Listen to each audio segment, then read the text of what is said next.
আচ্ছা ওইটা কি বলে গো? বিড়াল সন্ন্যাসী, বিড়াল হলো সন্ন্যাসী? বিড়াল বলে মাছ খাবো না, ও যাবো গয়া কাশি। ও বিড়াল বলে মাছ খাবো না, যাবো গয়া কাশি। হুম। আচ্ছা একটা আছে নাকি বিড়াল সন্ন্যাসী? না, ওইটাই। ও আচ্ছা, এরকম কিছু পাবলিক আছে। কি আর বলবো বন্ধুরা, কিছু বলার নেই। পাপীদের যখন হরি হরি করতে দেখি খুব ভালো লাগে, বুঝতে পেরেছেন? আর কি বলবো, সেই ওই যে অনেকটা বিড়াল সন্ন্যাসী হওয়া, সন্ন্যাস নেওয়ার মতন।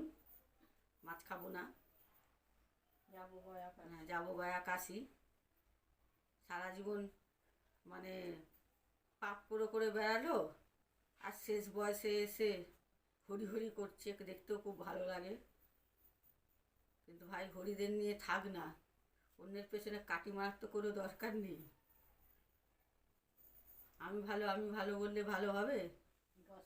দশে যাকে ভালো বলে সেই ভালো হয়, আর সবাই জানে কে ভালো আর কে মন্দ। আমি যতই নাটক করি, আমি যে এলাকায় থাকি, আমি যেখানে জন্ম হয়েছে, আমি যেখানে বড় হয়েছি, তারা ঠিক আমাকে চেনে ও জানে আমি কি। আমি ভালো বললে হবে? কখনোই হয় না। নিজের ভেতরটাকে তাদেরকে একবার জিজ্ঞেস করতে হয় তারা কি। দশে যাকে ভালো বলে সেই ভালো।